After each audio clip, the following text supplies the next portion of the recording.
ఉమ్మడి పశ్చిమ గోదావరి జిల్లాలో ఎండలు మండుతున్నాయి. అధిక ఉష్ణోగ్రతల వల్ల ప్రజలు అనారోగ్యం పాలవుతున్నారు. ఎండ తీవ్రతకు వడదెబ్బ తగిలి ఆసుపత్రులు చేరుతున్నారు. వడదెబ్బ తగలకుండా ఏ విధమైన జాగ్రత్తలు తీసుకోవాలి, ఒకవేళ వడదెబ్బ తగిలితే ఎలాంటి చికిత్స తీసుకోవాలని అనే విషయాలపై ఏలూరు ప్రభుత్వ ఆసుపత్రి general medicine associate professor doctor Sikandar మోహన్తో మా ప్రతినిధి సంజయ్ ఫేస్ టు ఫేస్. వాతావరణ ప్రభావంతో ఉమ్మడి పశ్చిమ గోదావరి జిల్లాలో ప్రజలు తీవ్ర ఇబ్బందులకు గురవుతున్నారు.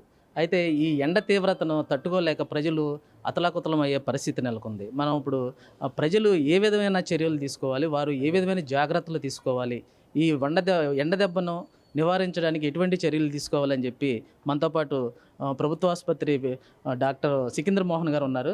వారిని అడిగి మరిన్ని వివరాలు తెలుసుకుందాం. సార్ చెప్పండి సార్, ఇప్పుడు ఎండ తీవ్రత ప్రభావం చాలా ఎక్కువగా ఉంది. అయితే ప్రజలు ఎటువంటి జాగ్రత్తలు తీసుకోవాలి ఏంటి? గుడ్ మార్నింగ్ అండి. నేను doctor Sikandar Mohan, general medicine associate professor, government general hospital Eluru. So మనందరికీ తెలుసు, మన ఇండియన్ కండిషన్స్ బట్టి ముఖ్యంగా మన సౌత్ ఇండియా, మన ఆంధ్రప్రదేశ్, మన విజయవాడ చుట్టుపక్కల ప్రాంతంలో మనకి ఎండాకాలం అనేది తీవ్రంగా ఉంటుంది.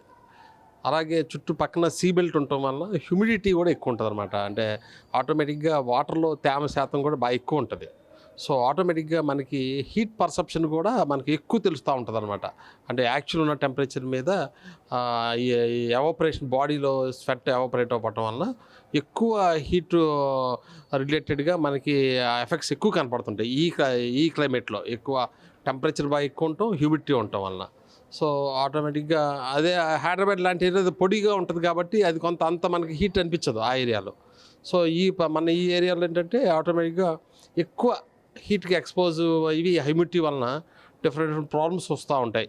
సో అదేంటంటే ఒకటి బ్రాడ్గా మేము హీట్ స్ట్రోక్, హీట్ ఎగ్జాషన్ అంటాం అనమాట. అంటే ఒక మోడరేట్ డిగ్రీ వరకు దాన్ని హీట్ ఎగ్జాషన్ అంటారు, బాగా ఎక్కువైతే హీట్ స్ట్రోక్ సిమ్టమ్స్ అంటారు అనమాట.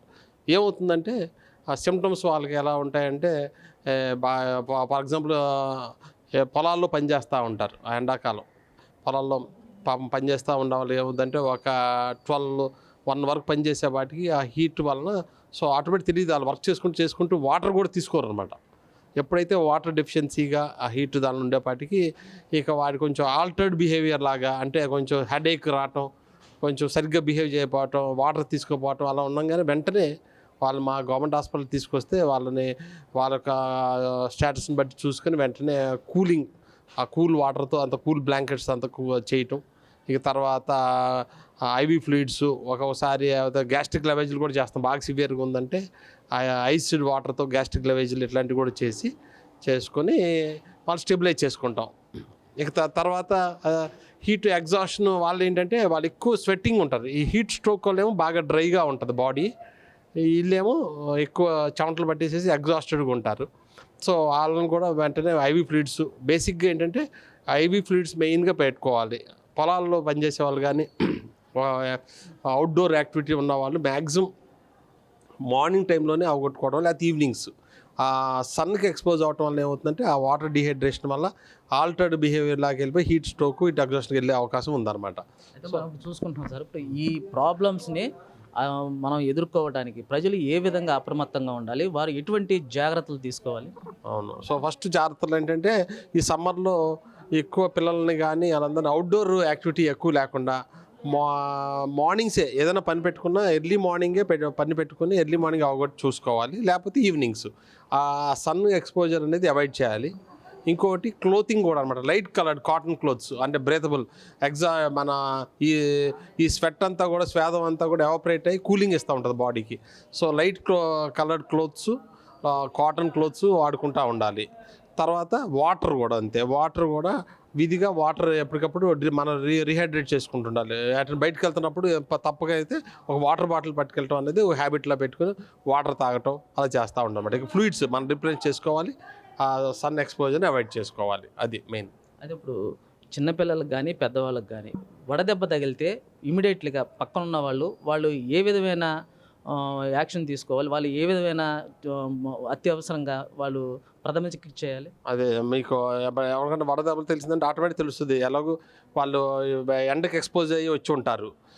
సో ఫస్ట్ థింగ్ అది ఎండకి ఎక్స్పోజ్ ఉంటుంది, బాడీ చాలా వేడిగా బాగా హై టెంపరేచర్ ఉంటుంది అనమాట.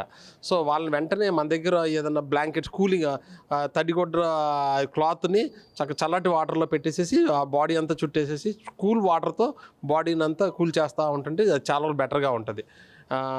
సో అలాగే కూల్ లిక్విడ్స్ కూడా కూల్ లిక్విడ్స్, మరీ ఐస్ కోల్డ్ కాకుండా కూల్ లిక్విడ్స్ అన్నీ లిక్విడ్స్ తాగేయటము, తర్వాత కూల్ వాటర్తో వాష్ చేయటము, కూల్ ఏదైనా దుప్పట్లు కానీ అంటే కప్పి అంతా వాళ్ళని ఆ టెంపరేచర్ మెయింటైన్ చేస్తే ఫస్ట్ ఎయిడ్ జరుగుద్ది. తర్వాత మా గవర్నమెంట్ హాస్పిటల్ తెస్తే మేము వాళ్ళని చూసి వాళ్ళ బాడీ ఎంత డిహైడ్రేట్ చూసి దాన్ని బట్టి ఐవీ ఫ్లూయిడ్స్ అన్నీ ఇచ్చుకుంటాం. ఇక నెక్స్ట్ స్టెప్ అవసరం ఇన్వెస్టిగేషన్స్ అన్నీ చేసుకుంటాం. ఈ ఎండ తీవ్రతకి ఎక్కువగా ఎక్స్పోజ్ అవ్వకోకుండా ప్రజలు మన జాగ్రత్తలు తీసుకోవాలి. అయితే ఈ వడగాల్పులు తగిలిన వెంటనే ఇమీడియట్గా వాళ్ళకి ఫ్లూయిడ్స్, చల్లదనాన్ని ఇచ్చి వాళ్ళకి మెరుగైన వైద్యం చేసేందుకు ప్రభుత్వ ఆసుపత్రికి తీసుకొస్తే వాళ్ళ ప్రాణాలు కూడా ప్రమాదం లేకుండా జరుగుతుందని చెప్పి మనతో పాటు డాక్టర్ సికిందర్ మోహన్ గారు తెలుపుతున్నారు. కెమెరామెన్ సాయితో సంజయ్, స్వతంత్ర టీవీ, ఏలూరు ప్రభుత్వ ఆసుపత్రి నుంచి.